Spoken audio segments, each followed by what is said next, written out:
Este es un mensaje del pastor John MacArthur, traducido y predicado en español para el mundo de habla hispana. Mateo 3, versículos 7 al 12. Esta es una muestra del tipo de predicación que proclamó el precursor de Jesucristo. Permítame leérsela comenzando en el versículo 7. Mateo 3. Al ver él que muchos de los fariseos y de los saduceos venían a su bautismo, les decía: generación de víboras, ¿quién os enseñó a huir de la ira venidera? Haced pues frutos dignos de arrepentimiento, y no penséis decir dentro de vosotros mismos: Abraham tenemos por padre, porque yo os digo que Dios puede levantar hijos a Abraham aún de estas piedras. Y ya también el hacha está puesta a la raíz de los árboles. Por tanto, todo árbol que no da buen fruto es cortado y echado en el fuego. Yo a la verdad os bautizo en agua para arrepentimiento, pero el que viene tras mí, cuyo calzado yo no soy digno de llevar, es más poderoso que yo. Él os bautizará en Espíritu Santo y fuego. Su aventador está en su mano, y limpiará su era, y recogerá su trigo en el granero, y quemará la paja en el fuego que nunca se apagará. Ahora, en estos pocos versículos encontramos una muestra de la predicación de Juan el Bautista, y básicamente su mensaje siempre es el mismo, como lo vemos indicado en el registro del Evangelio. Es un mensaje que llama al arrepentimiento, y no es diferente aquí. Encontramos eso al verlo en el versículo 8, que él llama que hagan frutos de arrepentimiento. Y en el versículo 2 del capítulo vemos que su mensaje fue: arrepentíos, porque el reino de los cielos se ha acercado. Permítame retroceder un poco antes de entrar al texto. Dios le prometió a su pueblo un Salvador. Todos estamos conscientes de eso. Dios les prometió a un Mesías, un rey. E inclusive a lo largo de la época de el declive moral y espiritual de Israel, inclusive a lo largo de la época de la decadencia de Israel, aún a lo largo del tiempo de la disciplina de Israel, el Espíritu Santo continuó a través de la boca de los profetas hablando de la venida del Rey, el Mesías, el Cristo. Y la esperanza siempre se mantuvo viva, por lo menos en los corazones del remanente piadoso, conforme el Espíritu Santo usó a hombres como Isaías y Jeremías y Ezequiel y Joel y Zacarías y Malaquías para cantar una y otra vez las canciones del esplendor del Rey y de su reino venidero. Inclusive en épocas de decadencia e inclusive en épocas de disciplina, el mensaje todavía estuvo ahí. Y para aquellos que eran piadosos, era oído y era creído, y la expectativa llenaba sus corazones. Esto se llevó a cabo a lo largo de la historia de Israel hasta el gran período de silencio después de Malaquías. El Antiguo Testamento termina con la profecía de Malaquías. Y ese es el fin de la voz profética desde el punto de vista de la historia del pueblo de Dios. Y de hecho, Malaquías, el último libro del Antiguo Testamento, termina de esta manera: He aquí, os envío a Elías el profeta antes de la venida del gran y terrible día del Señor. Y él convertirá el corazón de los padres a los hijos, y el corazón de los hijos a sus padres, no sea que yo venga y hiera la tierra con una maldición. La última declaración del Antiguo Testamento es que iba a venir un hombre que realmente vendría en el espíritu y poder de Elías, y él convertiría a muchos del pueblo de Israel al Señor su Dios, y realmente esa era una profecía de ¿qué hombre? Juan el Bautista. De tal manera que el Antiguo Testamento termina con una declaración acerca de la venida de Juan el Bautista. El Nuevo Testamento también empieza con el ministerio de este hombre. Y en medio de este periodo de 400 años de silencio, 4 largos siglos desde Malaquías a Juan el Bautista, en donde no hubo una voz inspirada por Dios que hablara el mensaje del Mesías, el del reino venidero de justicia y de paz. Pero así como repentinamente comenzó el silencio, así repentinamente fue roto por la predicación poderosa y valiente de un profeta en el desierto llamado Juan el Bautista o Juan el Bautizador. Cualquiera de los dos está bien. En el capítulo 3, versículo 1 es presentado de esta manera: En aquellos días vino Juan el Bautista, y él rompió el cielo silencioso como un cometa. Él fue la primera voz profética en 400 años, y su mensaje fue el mensaje más esperado de cualquier mensaje que jamás pudo ser presentado. Su mensaje era que el reino de Dios se ha acercado, el Rey está por venir. Aquello para lo cual Israel había esperado, la expectativa del reino, aquel a quien esperaban ver, el Rey mismo se acercaba, estaba por llegar. Y hemos aprendido en nuestro estudio que Juan el Bautista fue el heraldo del Rey. Él fue el anunciador, él fue el precursor. Y entonces lo hemos conocido porque esto encaja con el plan de Mateo. Mateo escribió su evangelio entero para presentar a Cristo como rey. Y Mateo sabe bien que todos los reyes tienen un heraldo. Todos los reyes tienen un anunciador. Todos los reyes tienen un precursor o alguien que endereza el camino, que prepara las cosas para su llegada. Y como consecuencia, Mateo procede a presentarnos a este heraldo para que él pueda afirmar desde otro ángulo que Jesucristo de hecho era un rey. Como cualquier rey, él tuvo un heraldo, no solo cualquier precursor, sino que de acuerdo con Mateo 11:11, Juan el Bautista fue el hombre más grande que jamás había nacido hasta su época. De hecho, un gran hombre. Entonces Mateo nos presenta a Juan porque encaja con su tema. Y el mensaje de Juan fue el mensaje de arrepentimiento, el mensaje que era necesitado para preparar a Israel. Porque la tragedia de la situación, como lo hemos visto, era que aunque el rey estaba por venir y aunque el reino era inminente, el pueblo no estaba listo y el pueblo no podía recibir el reino. Había pecado en Israel, Israel estaba perdido. De hecho, Israel no era diferente que los gentiles en este punto. Y esa es la razón por la que Juan predicó un bautismo, porque el bautismo, de hecho, era el rito mediante el cual un prosélito gentil atravesaba para convertirse en parte de Israel. Y Juan, de hecho, estaba diciendo, ustedes están afuera, viendo hacia adentro. Las buenas noticias, el rey viene, las malas noticias, no están listos. Necesitan convertirse, necesitan ser cambiados. La palabra arrepentimiento literalmente es convertirse. Necesitan ser transformados. Necesitan convertir su vida y prepararse para el rey o no podrán recibir su reino. Y entonces fueron malas noticias las que Juan predicó antes de que fueran buenas noticias lo que él anunció. Las malas noticias, observa el versículo 2, arrepentíos. Las buenas noticias, el reino de los cielos se ha acercado. Ese fue el mensaje doble que Juan predicó. Antes de que el reino pudiera ser recibido, tenía que haber arrepentimiento. Antes de que ellos pudieran llegar al lugar de bendición y ser parte de lo que Dios había planeado, el reino, ellos habían llegado al lugar de conversión, transformación. Ellos tenían que llegar al lugar de conversión, de transformación. Un giro de 180 grados, alejarse de su pecado, un cambio fundamental en su relación con Dios y la manera en la que ellos estaban viviendo sus vidas tenía que llevarse a cabo. Y como dije, fue simbolizado por el bautismo, el símbolo de los prosélitos gentiles que entraban al judaísmo. Y realmente los judíos eran personas que estaban afuera. Este fue un mensaje contundente, un mensaje que los sacudió. Entonces, el arrepentimiento fue lo que identificó el mensaje de Juan. Ahora, el arrepentimiento es algo importante. Es una gran verdad bíblica. Y quiero que lo entienda antes de que volvamos a ver su mensaje. El gran teólogo Eric Sauer dijo lo siguiente, y creo que es un buen resumen del pensamiento del arrepentimiento. Él dijo esto y citó, el arrepentimiento es una acción triple. En el entendimiento significa el conocimiento del pecado. En los sentimientos significa el dolor y la tristeza. Y en la voluntad significa un cambio de mente. Fin de la cita. Y los tres tienen que estar ahí. En general, y sígame en este punto porque quiero explorar estos tres por un momento. En general, entonces, el arrepentimiento involucra, en primer lugar, la mente, el entendimiento. En segundo lugar, tristeza en las emociones o los sentimientos. Y en tercer lugar, un cambio de vida, un cambio de patrón, un giro. Llegar al punto en el que usted ve la verdad en su mente. Y entonces usted clama con el apóstol Pablo, miserable de mí, y tiene tristeza. Entonces usted quita toda posibilidad de redención personal y se vuelve y se convierte alguien que depende de manera total de la gracia de Dios. Sabemos en el Nuevo Testamento que esa redención es presentada como un regalo. Dios ha concedido redención, dice en Hechos, capítulo 5, capítulo 11. La redención es un regalo, de acuerdo con 2 de Timoteo, capítulo 2, versículo 25, en donde la Biblia dice, en mansedumbre, instruyendo a aquellos que se oponen por si quizá Dios les conceda arrepentimiento. Es un regalo de Dios. Dios concede este regalo en una medida triple. Veámoslos. Ya los hemos mencionado. Veámoslos de manera específica. En primer lugar es la parte intelectual.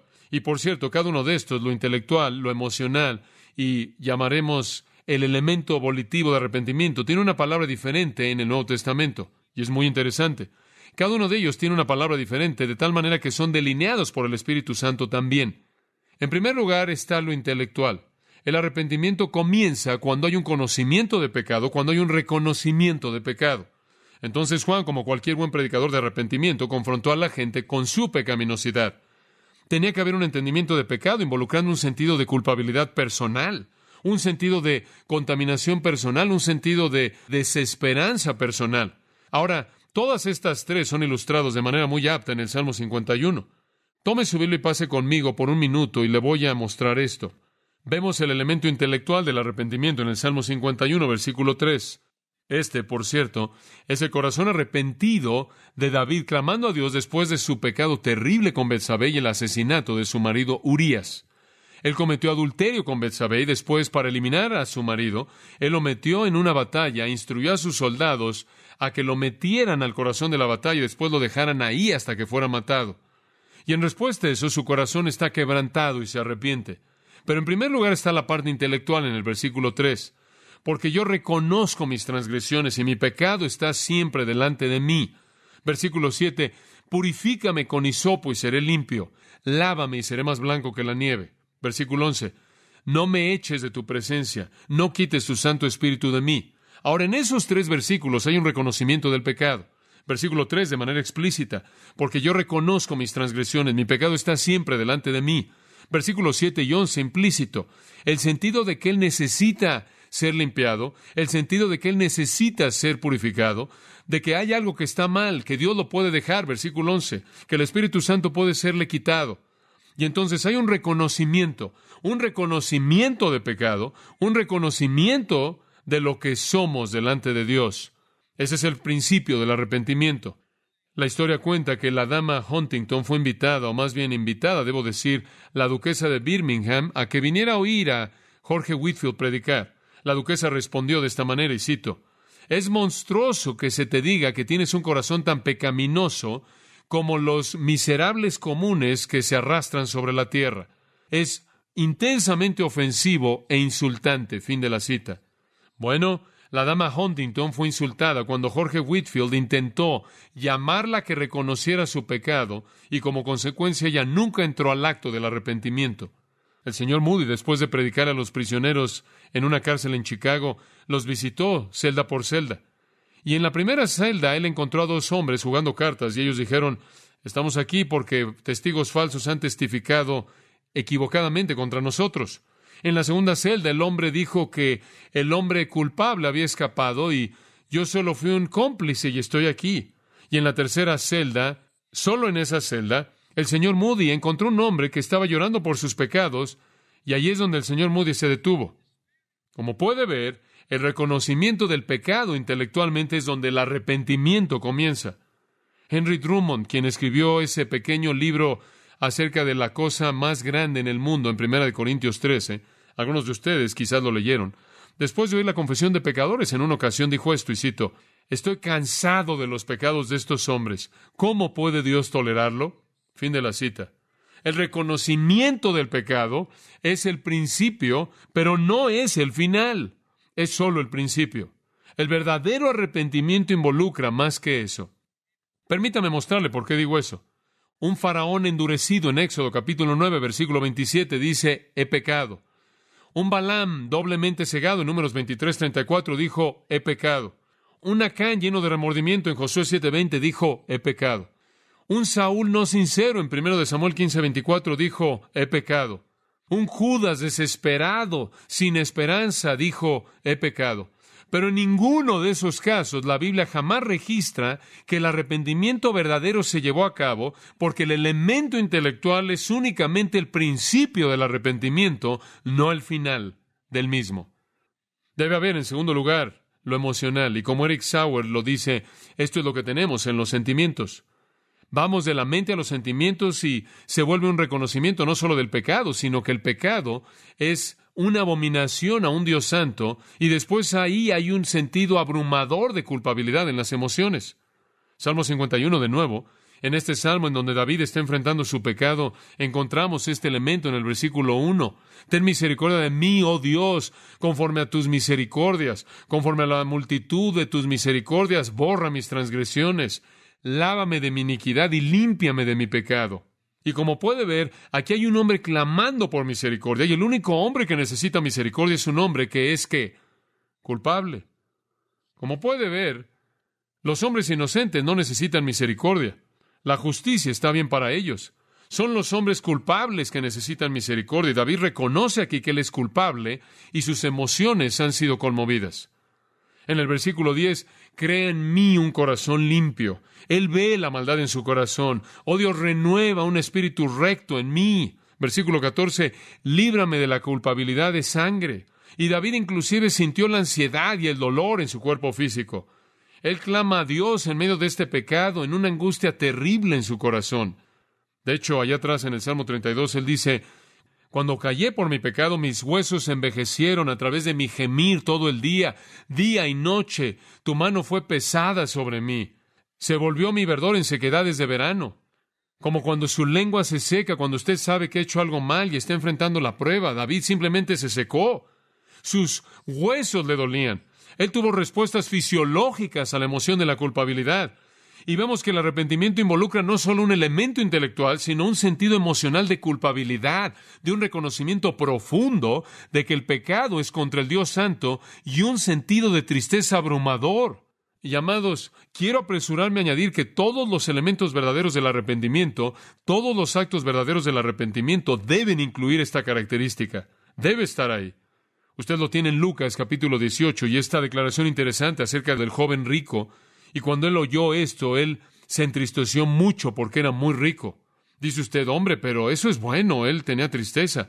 Sí, pero hay algo que está mal con ese tipo de tristeza. Cuando hablo de, y ahora escuche esto, cuando hablo de dolor emocional por el pecado, me refiero al dolor que viene por la violación de un Dios santo, no por las consecuencias. Tiene que ser lupe katatheon, tiene que ser una tristeza dirigida hacia Dios. Tristeza que es meramente un sentido de vergüenza porque todo el mundo descubrió, o tristeza que es realmente temor de las consecuencias, es egoísmo.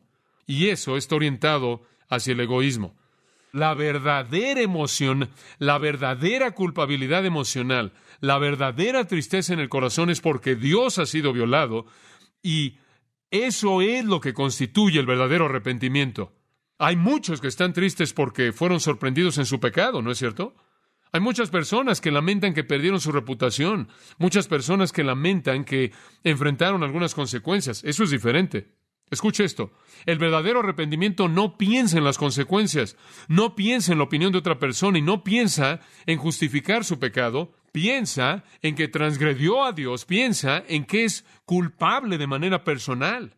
Entonces es lupe katatheon, tristeza hacia Dios. Ese es el punto. Y cuando hay arrepentimiento genuino, habrá este sentido profundo de tristeza dirigido hacia un Dios santo que ha sido ofendido. Judas, cuando él traicionó a Cristo y fue condenado, dice en Mateo 27:3 que se arrepintió, pero no fue el tipo de arrepentimiento genuino. No fue el tipo correcto. No fue el arrepentimiento que es hacia Dios. Ese fue el arrepentimiento que dice, no me gustan las consecuencias, y eso es diferente. Entonces usted comienza con el intelecto y después se mueve a los sentimientos. Pero no importa qué tan convencida esté la mente por el pecado, y no importa el dolor que enfrenten las emociones, inclusive en el camino correcto, el arrepentimiento genuino nunca sucederá sin la tercera área, y esa es la volitiva. Intelectual, emocional y volitiva. Tiene que haber un acto de la voluntad. Tiene que haber un cambio de dirección. Con David él lo reconoció y él se sintió culpable por ello, y su culpabilidad fue dirigida hacia Dios. Pero lo que realmente hizo que el arrepentimiento se llevara a cabo fue el hecho de que él llevó a cabo un acto de la voluntad en la cual él dijo, ya no volveré a hacer esto. Voy a volverme de esto. Él cambió su patrón de vida. Observe el Salmo 51, versículo 5. He aquí, en maldad he sido formado y en pecado me concibió mi madre. Él reconoce que esto es el pasado. Esta es la manera en la que fue, pero en el versículo 7 dice, purifícame con hisopo y seré limpio, lávame y seré más blanco que la nieve. Se voltea esta depravación, voltea esta pecaminosidad. Crea, versículo 10, en mí un corazón limpio, oh Dios, renueva un espíritu recto dentro de mí. Como puede ver, su voluntad quería un cambio dramático. Esto es vital, eso es vital. Eso es ilustrado, creo yo, en el Nuevo Testamento en muchos casos, uno de los cuales que es especialmente significativo, el hijo pródigo. En primer lugar, el hijo pródigo sabía intelectualmente que había hecho algo mal, ¿no es cierto? Y después él manifestó emociones y comenzó a ver lo que los cerdos comían y comenzó a darse cuenta en qué desastre tan terrible se encontraba. Pero finalmente fue volitivo en Lucas 15:18. Dijo, haré, me levantaré, diré. Y él dice, y haré que me levantaré, iré a mi padre y le diré: Padre, he pecado contra el cielo y contra ti. Ya no soy digno de ser llamado tu hijo. Hazme como uno de tus jornaleros. Y se levantó y fue a su padre. Allí estuvo el acto de arrepentimiento genuino consumado. Él se movió en la dirección de Dios. En Lucas 23:42 usted tiene arrepentimiento genuino cuando el ladrón dice en el versículo 41, nosotros sufrimos justamente, recibimos lo que merecen nuestras obras. Él dice, yo reconozco que soy un pecador. Este hombre no ha hecho nada mal. Y él le dijo a Jesús, Señor, y ahí el hombre cambió su lealtad, ¿no es cierto? Durante mucho tiempo, a sí mismo o a Satanás o aquello a lo que había servido como Señor, pero ahora era Jesús. Señor, acuérdate de mí cuando vengas en tu reino. A partir de ahora quiero ser identificado contigo. Hubo un cambio. Su voluntad fue activada. ¿Y el otro ladrón? No le pasó eso. No fue así. Ahora, como puede ver, una vez que el arrepentimiento ocurre, habrá una respuesta inmediata. Y esto es lo que encontramos observando de nuevo Mateo capítulo 3 ahora. Esto es lo que encontramos en Mateo capítulo 3 y versículo 8, llamados los frutos de arrepentimiento. Cuando esta transformación real, honesta, legítima, intelectual, emocional, volitiva, este giro realmente ocurre bajo el poder de Dios como un regalo de Dios, cuando Dios lleva a cabo este milagro en una vida, habrá fruto, habrán resultados. Todo el arrepentimiento verdadero dará fruto. El mensaje de Juan, entonces, es de arrepentimiento verdadero. Y Juan está muy preocupado con certificar a cualquier persona que supuestamente se arrepiente en base a que esa persona manifieste ¿qué cosa? Fruto. Si no está ahí, entonces el arrepentimiento no es válido, porque donde hay arrepentimiento real, habrá resultados reales. Donde hay una vida transformada, donde hay conversión y transformación, debe haber un resultado. Y entonces el mensaje primordial que Juan usa para confrontar a los fariseos y los saduceos es este. Ahora regresemos a Mateo 3 y veamos de nuevo esta confrontación. El mensaje de Juan, arrepentimiento. Tienen que arrepentirse y tiene que ser real y honesto y legítimo y debe manifestarse por los frutos de arrepentimiento. ¿Y sabe usted cuáles son esos frutos de arrepentimiento? Se los vamos a recordar en caso de que usted lo haya olvidado en tan solo un momento. Ahora, conforme vemos, este sermón muestra, y ya hemos comenzado a verlo, y hemos llegado hasta el versículo 10, y vamos a retomarlo ahí después de un repaso breve, hemos señalado que en el mensaje de Juan encontramos 5 elementos: la congregación, la confrontación, la condenación, la conflagración y la consolación. Juan estaba allá afuera en el desierto. Muy bien, un hombre increíble, vestido con un atuendo hecho de piel de camello, comiendo insectos y miel, viviendo no solo ahí cuando estaba ministrando, sino que él había vivido ahí a lo largo de su vida esperando este momento. Él era el hombre de Dios. Él había sido apartado. Él no había sido corrompido por el sistema, y simplemente por la manera en la que él se veía y por la manera en la que él se vestía y comía, él era una reprensión a la gente que tenía una manera de pensar materialista de su época. Él era el profeta de Dios, ungido por Dios para anunciar la venida del rey, y el pueblo comenzó a venir a él por multitudes desde adentro de la ciudad. Ellos comenzaron a venir en masas, y con todo el pueblo que estaba viniendo, un día apareció un grupo especial, y este es el punto número 1 en nuestro mensaje, y esta es la congregación. Y vimos quiénes eran. Observe el versículo 7. Al ver que muchos de los fariseos y de los saduceos venían a su bautismo, Juan ve un día, y aquí vienen los fariseos y los saduceos, los líderes religiosos, los dos grupos primordiales del judaísmo, los legalistas y los liberales, los fariseos siendo los legalistas y los saduceos siendo los liberales, y ellos venían para ser bautizados. En otras palabras, ellos van a hacer lo que fuera necesario para entrar en este asunto. Ellos querían ser incluidos. Ellos temían que este nuevo movimiento pudiera excluirlos. Si el pueblo estaba metido, ellos iban a estar metidos porque ellos querían aferrarse a su control sobre la gente. Y también podría ser que ellos sintieron en sus corazones que quizás este hombre era un profeta de Dios y quizás había alguna magia en este asunto y debían entrar en esto.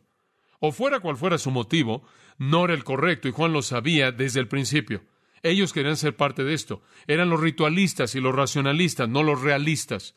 No eran hombres que de manera legítima se estaban arrepintiendo. Eran los farsantes. Y por cierto, es fascinante que recordemos a partir de nuestro último estudio que eran archienemigos. Lo único en lo que jamás llegaron a estar de acuerdo era lo que necesitaban hacer para salvar su carrera política y también estuvieron de acuerdo en la muerte de Jesucristo. Pero fuera de eso, Ellos se despreciaban y se odiaban entre sí y estaban en un desacuerdo absoluto. Pero cuando encontraron un enemigo en común que atentaba contra su poder y su autoridad y su prestigio, realmente se unieron. Y entonces vinieron como hipócritas. Y nos movemos de la congregación a la confrontación. Juan los confrontó como tales en el versículo 7 y les dijo: generación de víboras, ¿quién os enseñó a huir de la ira venidera? Ustedes son unas víboras. ¿Qué es lo que los hizo huir del incendio de los arbustos? ¿Qué es lo que los empujó aquí? ¿Qué fue lo que los sacó a ustedes víboras de sus agujeros? ¿Qué fuego los hizo correr? ¿Legítimamente están huyendo de la ira de Dios?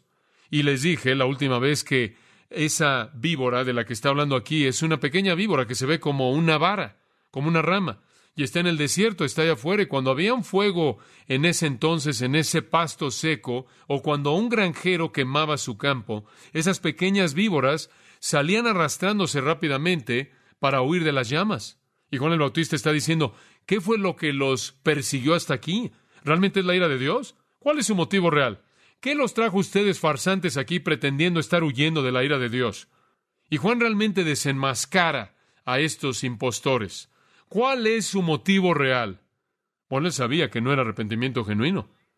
Y entonces en los versículos 8 al 10 llegamos en tercer lugar a la condenación y dice en el versículo 8: haced pues frutos dignos de arrepentimiento. Esta realmente es una condenación. Él realmente está diciendo: ustedes son unos farsantes. Ustedes salen aquí corriendo como todos los demás, pretendiendo arrepentirse y queriendo bautizarse, identificarse con el Mesías y ser parte de todo esto. Ustedes están corriendo aquí supuestamente huyendo del fuego de la ira venidera. Pero ¿cuál es su motivo real? Sé que no es arrepentimiento genuino, porque si lo fuera, habría frutos de esto, y no veo eso. Más vale que hagan frutos de arrepentimiento legítimo antes de que puedan legitimizar su supuesto acto de arrepentimiento. Entonces Juan los desafía y los llama al arrepentimiento genuino en el versículo 8. Y después lee sus mentes en el versículo 9 y dice: ¿y no penséis decir dentro de vosotros mismos: Abraham tenemos por padre? No os estén diciendo: bueno, ¿ya se te olvidó que somos judíos verdaderos? Somos los hijos de Abraham. ¿Qué quieres decir con que conviértete, arrepiéntete, da la vuelta? ¿Por qué? Somos hijos de Abraham. Tenemos una garantía en el reino. Y entramos en esto la última vez, ¿no es cierto?, en cómo pensaban eso. Juan les dice: escucha, más vale que no dependan de eso. Y les digo, Dios puede hacer hijos de Abraham de las rocas si Él quiere. Eso no es algo difícil. Y creo implícito en las piedras aquí son los gentiles. Si ustedes judíos quieren convertir sus corazones en piedra, entonces Dios va a tomar a las piedras sin vida, los gentiles, y las va a convertir en los hijos de Abraham. Entonces Él dice: más vale que no dependan de su descendencia de Abraham. Más vale que no dependan de su hipocresía de justicia personal. Si esto es real y realmente quieren ser bautizados y realmente están huyendo de la ira venidera, la única manera en la que escaparán la ira venidera es que se arrepientan genuinamente y produzcan el fruto genuino de arrepentimiento y no dependan de su linaje para redimirlos. Y después la condenación realmente se enfoca en ellos en el versículo 10. Y vamos a retomarlo aquí. Versículo 10. Y ya también el hacha está puesta a la raíz de los árboles. Por tanto, todo árbol que no da buen fruto es cortado y echado en el fuego. Ahora esto es realmente fuerte, es una declaración fuerte. En esa época los hombres mantenían viñedos y tenían jardines, tenían huertos. Y al final de la temporada de cosecha, el que cuidaba el viñedo, el que cuidaba el huerto, revisaba todas sus viñas y todas sus higueras, y las viñas sin fruto y las higueras sin fruto, que estaban muertas y no habían producido ninguna vida en absoluto, las cortaba y no perdía su tiempo en ellas. Y entonces, de nuevo, es una ilustración agricultural, y Juan retrata a Dios, por así decirlo, que está viniendo a revisar el árbol que tenga el fruto de arrepentimiento, que sea visible, y donde no lo encuentra, Él coloca el hacha, por así decirlo, en la raíz, indicando que el hacha está descansando ahí, esperando llevar a cabo su trabajo de juicio. El árbol sin los frutos de arrepentimiento es cortado y quemado. Obsérvelo en el versículo 10. Todo árbol que no da buen fruto, los frutos de arrepentimiento, es cortado y echado en el fuego. Esa es precisamente la ilustración usada por nuestro Señor en el capítulo 15 de Juan, versículo 6. Si un hombre no permanece en mí, él es echado como rama y se seca, y los hombres las recogen y las echan en el fuego y son quemadas. Ahora, Juan está diciendo esto. Miren, ustedes pueden pretender que están huyendo de la ira venidera, ustedes pueden pretender estar huyendo del juicio de Dios, pero si no hay ningún fruto ahí y están dependiendo de su justicia personal, de su arrogancia y su descendencia de Abraham que los salve, ustedes están en muchos problemas, porque el hacha ya está colocada en la raíz de su árbol porque no hay fruto. Hay una inminencia aquí. Él dice, obsérvelo, el hacha está puesta a la raíz de los árboles. Ya. Ahora, él dice, está ahí ahora, el juicio es ahora, es inminente. Observe algo que es muy interesante, que el juicio en la predicación de Juan y en toda la predicación profética del Antiguo Testamento estaba conectada con la venida del Mesías, así como lo estaba con la salvación. Y ellos no veían ningún espacio grande como lo vemos en la salvación ahora y el gran juicio al final del reino milenario. Ellos no veían todo el espacio ahí. A ellos simplemente se les dijo, como los profetas siempre lo dijeron, que cuando el Mesías venga, el Mesías va a venir para salvación y Él vendrá para juzgar, y lo veían como uno. Ellos lo veían en unísono. Escuche, en el templo, cuando Jesús fue llevado ahí como un infante en Lucas capítulo 2, versículo 34, Simeón dijo esto acerca del niño. He aquí, este niño es puesto para la caída y levantamiento de muchos en Israel. Desde el principio, cuando el bebé vino, fue juicio y salvación, y lo sabían. Esa fue la palabra de los profetas del Antiguo Testamento. Los profetas del Antiguo Testamento veían el tiempo del Mesías como un tiempo de gran bendición maravillosa y salvación, e igualmente lo veían como un tiempo de juicio grande y maravilloso, y no necesariamente veían que habría un gran cambio o un gran espacio entre ambos puntos.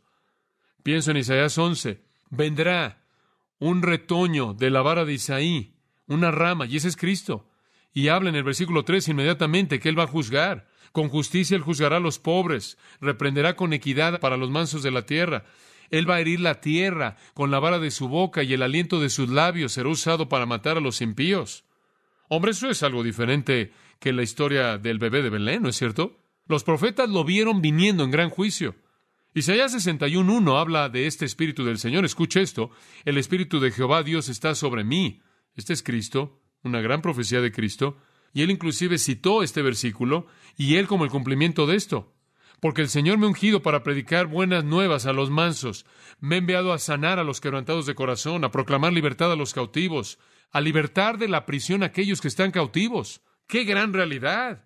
El Mesías va a venir y va a predicar buenas nuevas a los mansos, va a sanar a los quebrantados de corazón, va a proclamar libertad a los cautivos, va a abrir la prisión para aquellos que están encarcelados.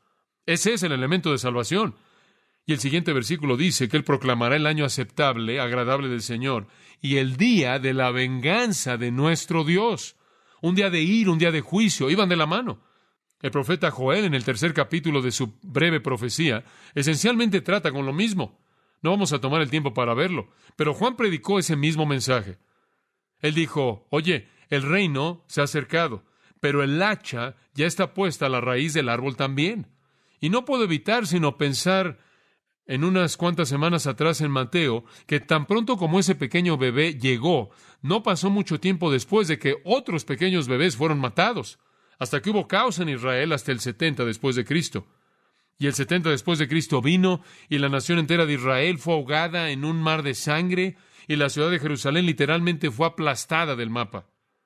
Cuando Juan predicó esta palabra, cuando Juan dijo el hacha está puesta a la raíz del árbol, ¿se da cuenta usted de que la destrucción de Jerusalén estaba a tan solo 40 años de distancia y se terminaría todo?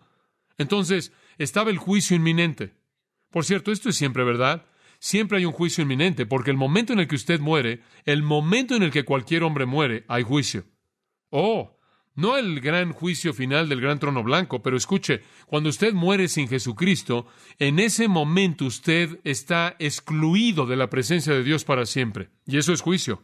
Y además, Dios trae juicio y venganza inclusive en esta vida antes de que morimos. Si usted vive una vida en violación a los principios de Dios, usted sufrirá las consecuencias aquí y ahora. Lea el libro de Proverbios.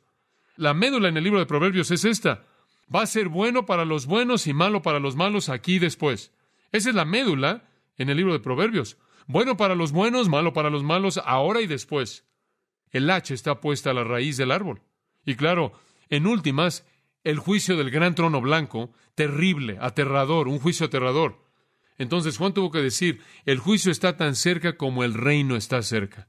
Si el rey viene, él no solo viene para salvar, sino que él viene para juzgar, y siempre es lo mismo.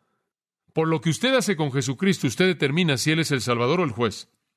Si continúan aferrándose a su ritualismo, los fariseos, y si los saduceos continúan aferrándose a su racionalismo, su justicia personal, o si piensan que el bautismo de Juan es algún tipo de solución mágica que va a curar alguno de sus problemas, o si están dependiendo de cualquier obra de la carne, o están dependiendo de algún rito religioso por su propio beneficio externo, o si se están aferrando a su linaje de Abraham o cualquier cosa como esa, el hacha está puesta a la raíz del árbol.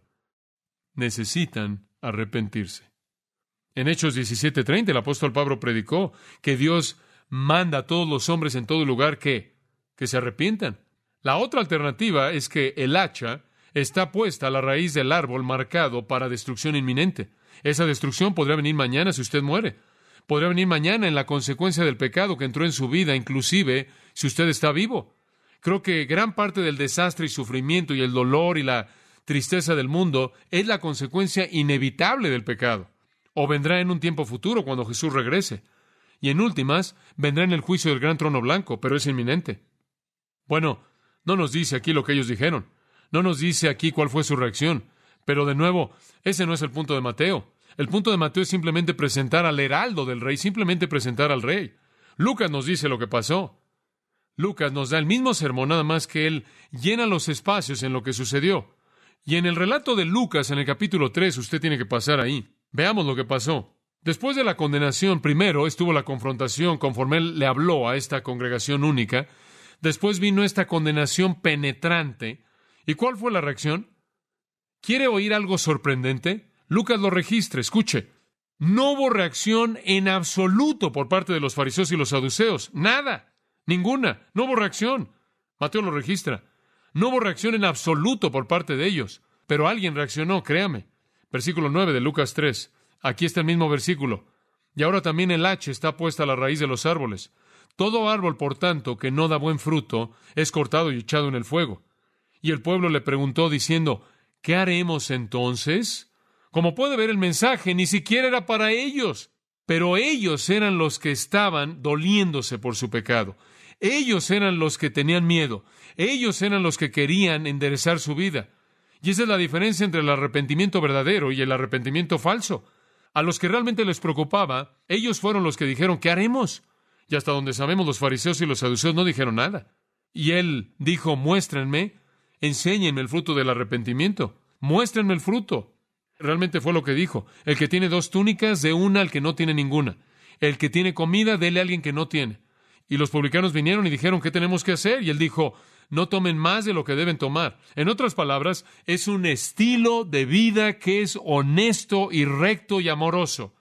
Y los soldados dijeron, ¿y qué haremos? Y él dijo, no lastimen a nadie y no mientan y estén contentos con su sueldo. Ahora, no es que así es como usted se vuelve una persona regenerada. No es que así es como usted se coloca en una posición correcta delante de Dios. Este es el resultado de estar en una relación correcta con Dios. Pero como puede ver, hubieron algunas personas que realmente se preocuparon. Eran los genuinos, no los fariseos y los saduceos.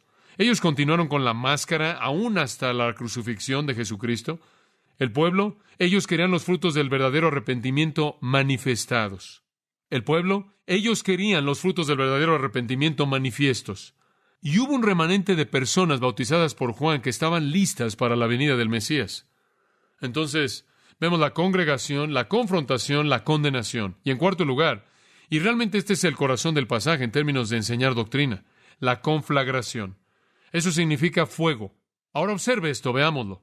Juan expresa el resultado definitivo de la condenación en términos de fuego. Y al final del versículo 10, las últimas palabras, y echado en el fuego. Al final del versículo 11, y con fuego. Versículo 12, cuyo aventador, hablaremos de lo que esa palabra significa en un momento. Su aventador está en su mano, y limpiará su era, y recogerá su trigo en el granero, y quemará la paja en fuego que nunca se apagará. El versículo 10 termina con fuego, el versículo 11 termina con fuego, el versículo 12 termina con fuego. Esa es la conflagración que viene en respuesta a la condenación. Ahora, el fuego es un símbolo bíblico de juicio divino o de castigo divino, y no podemos tomar el tiempo para cubrir todo elemento de esto. Pero en Génesis 19:24, por ejemplo, dice que el Señor hizo que lloviera en Sodoma y en Gomorra fuego y azufre de parte de Jehová desde el cielo. Ahora, aquí hay una buena ilustración del fuego como un emblema y símbolo de juicio. Fue fuego literal. En Números 16:35 dice acerca de aquellos que habían prostituido el sacerdocio, y salió un fuego de parte de Jehová y consumió a los 250 hombres que ofrecieron incienso. Algún tipo de fuego simplemente los devoró. Deuteronomio 4:24 identifica este concepto entonces con Dios. Porque Jehová tu Dios es fuego consumidor. Deuteronomio 4:24. Él es fuego consumidor. Deuteronomio 32:22. Porque un fuego es encendido en mi ira y quemará hasta lo más bajo del Seol y consumirá la tierra con su incienso y encenderá el cimiento de los montes. Ahora quiero decirle algo, cuando Dios se enoja va a haber fuego. Eso es lo que está diciendo. Y una y otra vez vemos esto a lo largo del Antiguo Testamento. Otro más que quizá le puedo dar. Jeremías 4:4. Circuncidaos vosotros mismos al Señor y quitaos el prepucio de su corazón. En otras palabras, que su religión sea interna. Vosotros, hombres de Judá y habitantes de Jerusalén, no sea que mi furia venga como fuego y queme de tal manera que nadie la pueda apagar debido a la maldad de sus obras. Entonces puede ver usted que el fuego manifiesta a Dios en juicio. Es una manera en la cual Dios define su acto de juicio.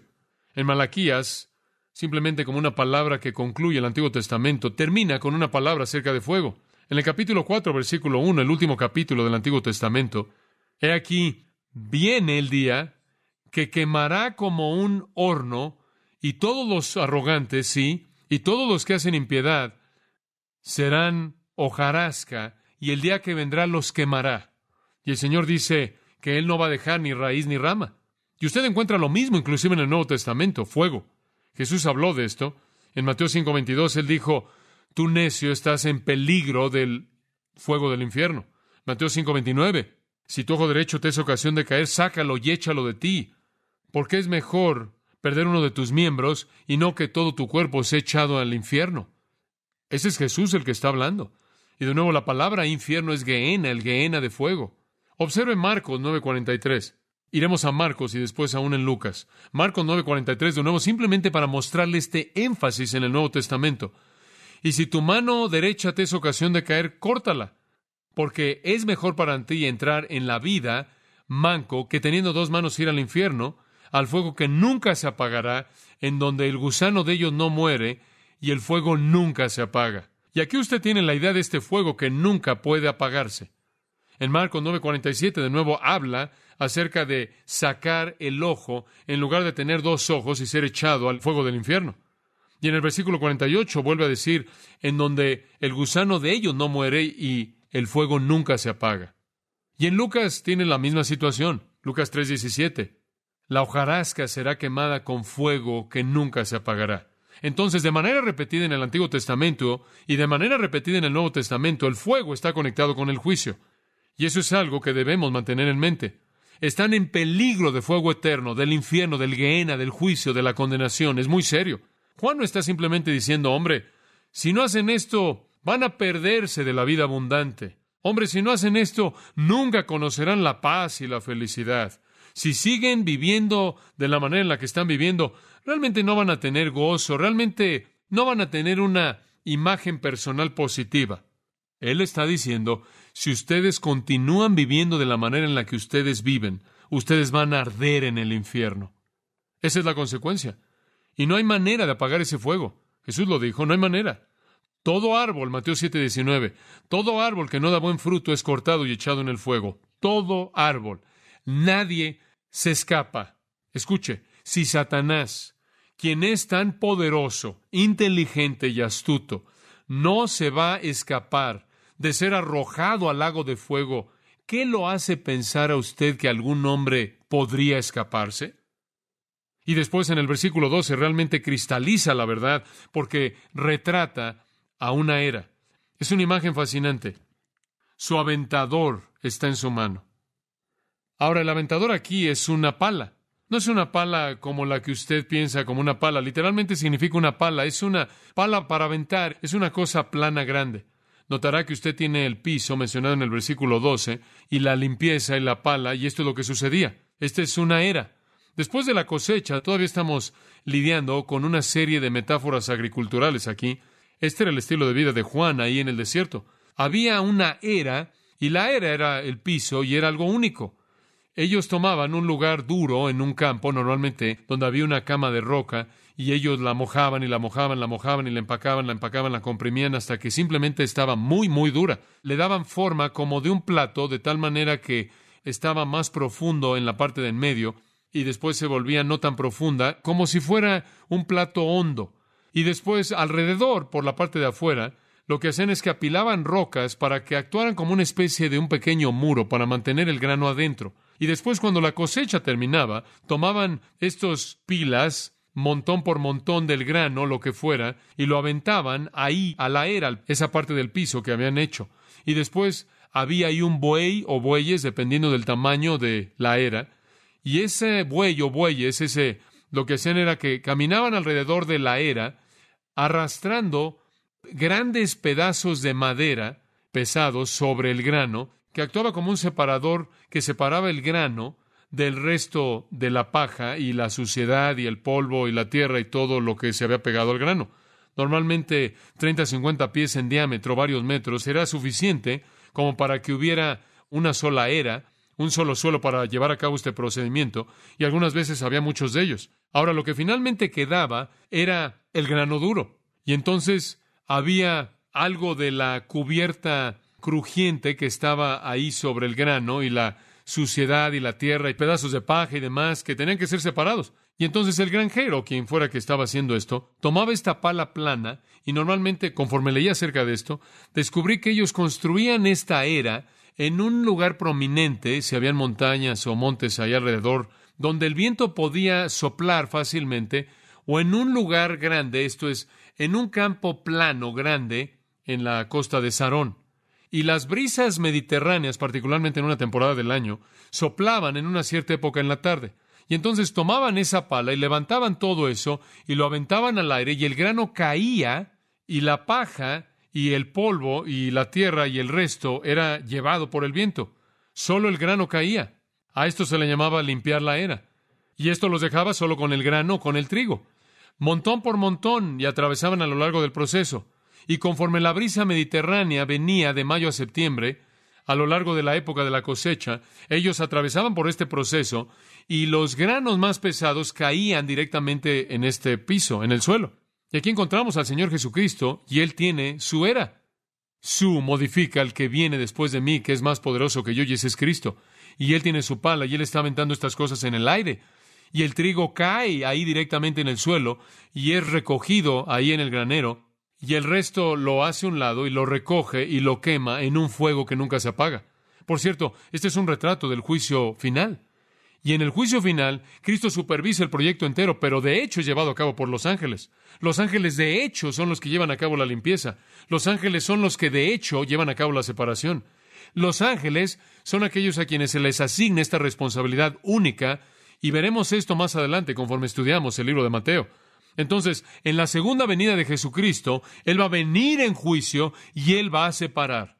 El grano bueno, ahora observe esto, el grano bueno se va al granero. ¿Cuál es el granero? Adivine, el cielo. El cielo es el granero. El trigo se va al granero. Y la paja se va al fuego. ¿Y qué es el fuego? El infierno, muy simple. El cielo y el infierno. El grano bueno se almacena en el granero, al cielo, el reino. Y los piadosos, los que se arrepientan, son el grano bueno, son el trigo. Los piadosos que manifiestan el fruto de arrepentimiento son el grano bueno, el trigo. Los verdaderos hijos del reino son el grano bueno y el resto es paja. De hecho, allá atrás en el Salmo 1, el salmista dijo esto: los impíos no son así, no así los malos, sino que son como tamo que arrebata el viento. Y entonces vemos este terrible retrato de juicio, conflagración, el cielo por un lado y el infierno del otro. Y entonces Juan los confronta, condenándolos y advirtiéndoles del fuego de la venganza de Dios si no manifiestan los frutos de arrepentimiento. Amados, todo lo que les puedo decir es que el mismo mensaje es una realidad en la actualidad. Todavía es vigente. Jesús vino como un salvador o juez para ofrecer el cielo o el infierno, bendición o maldición. Y o usted es trigo que va a ser recogido en el granero, o usted es paja que va a ser quemada con fuego que nunca se apagará. Y usted va a tomar la decisión en base a que usted produce o no los frutos de arrepentimiento que manifiestan que usted en su mente está consciente de su pecado, que en sus emociones ha reconocido culpabilidad personal y en su voluntad ha invocado al Señor Jesucristo, le ha pedido que cambie la manera en la que usted ha sido. Si eso ha ocurrido en su vida, si el verdadero arrepentimiento y la conversión han ocurrido en su vida, usted es trigo y usted será recogido para el granero. Y después Juan, tenemos que terminar con esto. No solo tiene un mensaje de conflagración para una congregación condenada y confrontada, sino que finalmente un mensaje de consolación. Versículo 11. Tiene que haber un positivo y está aquí. Hay esperanza. La salvación es ofrecida aquí, de hecho, inclusive en el versículo 8. El versículo 8, él está rogando a ellos, aunque en cierta manera es una especie de reprensión y aunque los exhibe de manera condenadora. Allí hay una posibilidad cuando les dice, haced frutos dignos de arrepentimiento. De cualquier manera es una oferta. Pueden responder. Hay una invitación ahí. Y después en el versículo 10 él dice de manera semejante, todo árbol que no da buen fruto es cortado. Y la implicación ahí es que usted podría dar buen fruto. Entonces tiene una invitación en el versículo 8 y una potencial en el versículo 10. E inclusive hay una promesa en el versículo 12. Él va a recoger su trigo en el granero. Usted puede venir, puede hacer buen fruto, puede ir al reino.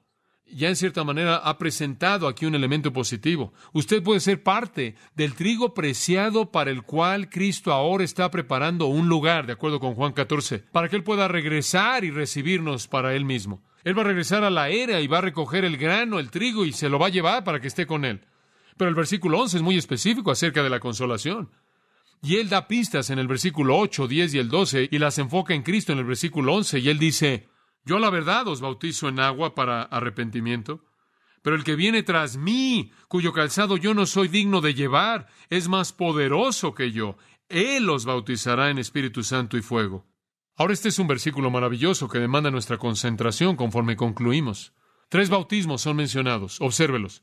En primer lugar, el bautismo de Juan de arrepentimiento. En segundo lugar, el bautismo con el Espíritu Santo por Jesucristo. En tercer lugar, el bautismo con fuego. El primero, el bautismo de Juan de arrepentimiento, fue en preparación para la venida de Cristo, ¿verdad? Fue el bautismo de un prosélito gentil. Fue decirle a Israel, ustedes están afuera.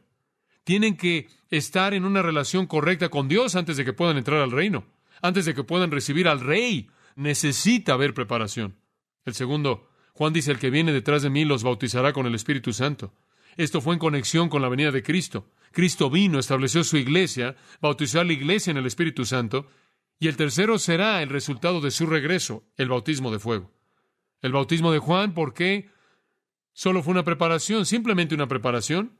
Recordarán Hechos 19:4, después dijo Pablo, de cierto Juan los bautizó con bautismo de arrepentimiento, diciendo al pueblo que debían creer en aquel que vendría después de él, esto es, en Cristo Jesús.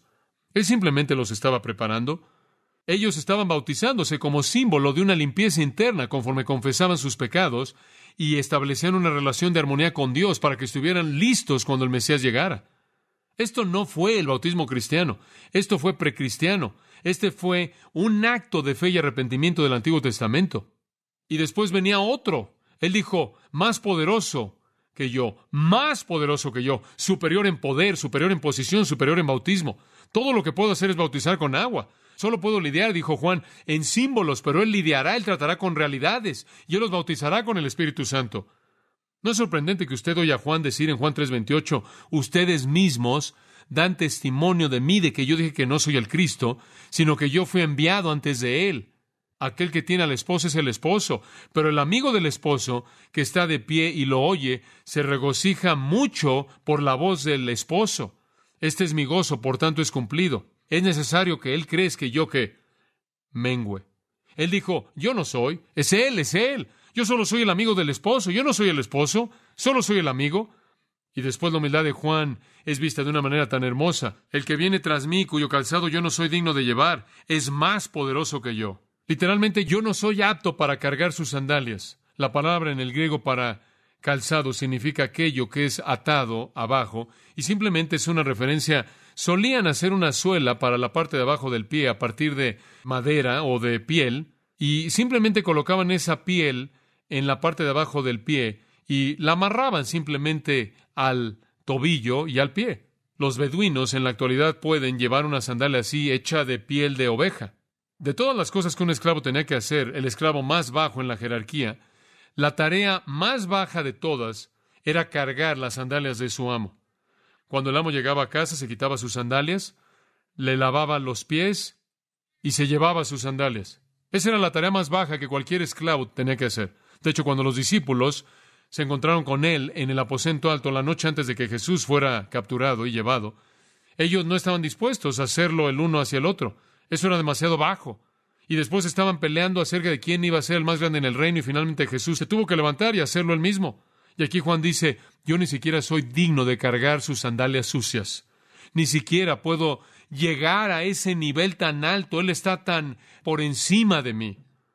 Y es importante que él dijera eso, porque en Lucas 3 encontramos a gente que le decía, ¿es este el Cristo? ¿Tú eres el Cristo? Y hombre, él no quería que se confundieran en eso. Ni siquiera soy digno de lavar sus pies y llevarme su calzado. Este los bautizará con el Espíritu Santo, esta gran verdad. Aquí está la profecía inicial del bautismo del Espíritu Santo, que el Mesías taparía de manera total a Juan. En cuanto a su habilidad, él será más poderoso. En cuanto a su persona, él sería más digno. En cuanto a su trabajo, su obra, él sería mayor. Y entre Juan el Bautista y Jesucristo había una diferencia de capacidades tan grande como lo sería entre lo infinito y lo finito, entre lo eterno y lo temporal. Y Juan dijo, yo ni siquiera soy digno de cargar su calzado. Él los bautizará con el Espíritu Santo. Y así fue, ¿no es cierto? Jesús dijo, yo no les puedo enviar al Espíritu Santo hasta que regrese al cielo, pero cuando yo vaya al cielo, enviaré al Espíritu. Y lo hizo. Él prometió eso esa última noche con sus discípulos en Juan capítulo 14 y en adelante. Y él envió al Espíritu Santo. El Espíritu Santo vino el día de Pentecostés y bautizó a esos creyentes. Cristo literalmente los bautizó con el Espíritu Santo, colocándolos en el cuerpo de Cristo. 1 Corintios define esto. 1 Corintios 12:13 dice, porque por un solo Espíritu fuimos todos bautizados en un cuerpo. Todos los creyentes son colocados en el cuerpo de Cristo. El bautismo del Espíritu Santo toma al creyente y lo coloca en Cristo. Es lo unificador. Es el acto mediante el cual somos fusionados con Jesucristo. Es el acto mediante el cual somos fusionados con todos los demás creyentes. Aquello de lo que estábamos hablando en esta mañana. Este debió ser un mensaje maravilloso para estas personas porque, como usted puede ver, habían estado esperando al Espíritu Santo. Ellos conocían la profecía de Joel de que Él vendría, el Mesías vendría, y Él derramaría el Espíritu en toda carne. Ezequiel dijo, viene un día cuando Dios va a venir, el Señor va a venir, y Él va a quitar el corazón de piedra y les va a dar un corazón de carne. Y después Dios dijo, y colocaré mi Espíritu dentro de ustedes. Ezequiel 36. Esa es la razón por la que cuando Jesús le dijo a Nicodemo, debes nacer de agua y de Espíritu, Nicodemo sabía exactamente lo que quiso decir. Él quiso decir Ezequiel 36. El agua y el Espíritu ahí no se refiere a nacimiento físico y a nacimiento espiritual. Se refiere a la tremenda profecía de Ezequiel 36. Ellos estaban esperando al Mesías y ellos sabían que el Mesías traería su Espíritu. Isaías 11 profetizó un Espíritu con poder múltiple. Y ellos estaban esperando esto, la venida del Espíritu. Y Él dice, no seré yo, sino Cristo el que vendrá, y Él los bautizará con su Espíritu. Él los sumergirá en el poder y la persona del Espíritu de Dios. Entonces el anuncio de Juan aquí es profético y sucedió en Hechos capítulo 2. Y a partir de ese entonces la profecía de Jesús se volvió verdad. Jesús dijo, el Espíritu ahora está con ustedes, pero en Juan 14:17, Él estará ¿qué? En ustedes. Y el Espíritu de Dios vino a morar en todo creyente. Y entonces dice Juan, esto va más allá de cualquier cosa que yo pudiera hacer. Lo mío es solo preparatorio. Y amados, cuando nos convertimos en cristianos, en el momento que somos salvos, Dios nos ha concedido en Jesucristo que seamos un regalo. Y Cristo ha determinado que con ese regalo Él nos concede el Espíritu Santo. Todo creyente es un regalo del Padre al Hijo, y a cada uno de esos creyentes el Hijo les concede el Espíritu. Somos colocados en una fusión con Él y el cuerpo de Cristo. Pero después hubo otro bautismo. Obsérvalo al final del versículo 11. Dice, y fuego, y fuego. ¿A qué se refiere esto? Esa es la verdadera pregunta aquí. Cerraremos al considerarlo por tan solo un momento. Algunas personas dicen, no, eso es Pentecostés, eso es Pentecostés. Lo tiene usted todo aquí en Hechos 2, bautismo del Espíritu ahí. Y dice, sobre toda persona aparecieron como lenguas de fuego. Y entonces dicen, lenguas como de fuego. Ese es el cumplimiento de eso. Bueno, tengo varios problemas con eso. Número uno, no dice que fue fuego en Pentecostés, dice que solo fueron lenguas. Pero en cuanto a su apariencia, se veían como fuego. Lenguas como de fuego, como una pequeña flama, pero era una lengua, no fuego. No dice aquí, Él los bautizará con el Espíritu Santo y con una lengua que se ve como fuego, pero eso es lo que sucedió en Pentecostés. Y por cierto, yo también añadiría que en Hechos 1:5 Jesús no habló, entre comillas, y fuego. Cuando Él les dijo que el Padre iba a derramar el Espíritu, Él no dijo y fuego. Él nunca hizo esa profecía cuando se refirió a Pentecostés. Y en el bautismo del Espíritu, en el caso de Cornelio, no vieron lenguas de fuego como esas. Sin embargo, Pedro, en Hechos 11:16, declara de manera específica que lo que sucedió con Cornelio fue un cumplimiento de la promesa del Salvador. No creo que podemos ligar este fuego con las lenguas que se ven como fuego en Pentecostés, aunque eso sería algo natural que hacer si usted realmente no lo estudiara de manera exhaustiva. Jesús, cuando habló de Pentecostés, cuando Él habló específicamente de Pentecostés, nunca habló de este fuego. Y como dije en Hechos 11, Pedro dijo que lo que le sucedió a Cornelio, en donde usted no tiene ese fuego o esa apariencia de lenguas indicadas en absoluto, Pedro dijo que ese fue un cumplimiento específico de la promesa del Salvador. Entonces, su promesa, que se relaciona con Pentecostés, no incluyó fuego. Ahora, hay otras personas que dicen que el fuego aquí, y esto fue, recuerdo, esta fue la postura de G. Campbell Morgan, dijo que aquí hay otras personas que dicen que este es limpieza espiritual, que cuando Él nos bautiza con el Espíritu Santo hay un fuego que nos limpia y nos purifica. Bueno, esa es una buena adivinanza en el mejor de los casos, porque nada en el contexto nos diría eso. Esa simplemente es una adivinanza pura, porque no hay nada en el contexto que apunte a eso. Eso sería simple conjetura. Y yo pensé también en esto, ¿cómo podría usted nacer con agua y del Espíritu y al mismo tiempo con fuego? El agua simplemente extinguiría el fuego. Pero de cualquier manera, mi postura creo que es mejor ver esto como un juicio separado de fuego. Creo que se refiere a sumergir a los hombres en juicio divino de fuego. Cuando Él viene, Él los bautizará con el Espíritu Santo y fuego. Ahora, ya vimos, escuche esto, que en las Escrituras el fuego habla del juicio de Dios. Puede ser usado en un sentido refinador, pero habla primordialmente del juicio de Dios y la ira. Estos son bautizos distintos. El anterior del Espíritu Santo pertenece a todos los creyentes, el último a todos los incrédulos, el anterior a aquellos con arrepentimiento verdadero y el último a aquellos sin arrepentimiento. Y esto, creo yo, amados, encaja con el uso del contexto del fuego en el pasaje. Si fuego significa juicio, fuego en el versículo 10, y el fuego significa juicio, fuego en el versículo 12, realmente sería estirar el punto que el fuego significara algo diferente en el versículo que se encuentra entre estos, sin que el Espíritu Santo hiciera un comentario acerca de esto para mostrarnos que significa algo diferente. Encaja con el contexto. Usted tiene 3 oraciones paralelas en el versículo 10, 11 y 12. Cada una de ellas termina en fuego. Y en cada caso el fuego sería lo mismo. No habría razón para hacer ninguna diferencia, fuego de juicio. Y por cierto, inclusive en Lucas capítulo 3, versículo 16, Lucas también incluye y fuego. Y él incluye y fuego porque él tiene las otras imágenes que Mateo tiene, el quemar a los árboles no fructíferos y el quemar al trigo. Por otro lado, Marcos, en Marcos 1:8 y Juan, en Juan 1:33 y Hechos 1 y Hechos 11, en donde las imágenes no son usadas, esto es, no es usada la paja y los árboles no son usados, en ninguno de los casos el fuego es presentado. Entonces, el fuego únicamente aparece en el registro del Evangelio y en el libro de Hechos, y en pasajes en donde hay otros indicadores que indican qué significa el fuego, lo cual es importante para nosotros al interpretarlo. Ahora, en las otras 2 imágenes, en la imagen en el versículo 10, al cortar el árbol, y en el versículo 12, al quemar la paja, 2 clases de personas son presentadas. El destino de cada uno de ellos es presentado de manera separada. Buen fruto y sin fruto, cortado y quemado, versículo 12. Trigo y paja, recogido y quemado. Y aquí es lo mismo. Aquellos que creen en el Señor Jesucristo, bautizados con el Espíritu Santo. Aquellos que rechazan, con fuego, con fuego. Escuche, Había sido predecido por parte de Malaquías que el Mesías purificaría a la nación. Él lo predijo. Él predijo que cuando Él viniera, Él vendría con fuego y que Él purificaría. Pero escuche Malaquías 3:1. He aquí enviaré a mi mensajero. Este es Cristo que está por venir. Él preparará el camino delante de mí. Este es Juan el Bautista. Y el Señor, a quien buscan, repentinamente vendrá a su templo, inclusive el mensajero del pacto. Ahora escuche, ¿qué sucede cuando Él viene? ¿Quién permanecerá en el día de su venida? ¿Y quién permanecerá en pie cuando Él aparezca? Escuche esto.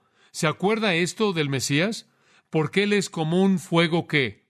Refinador.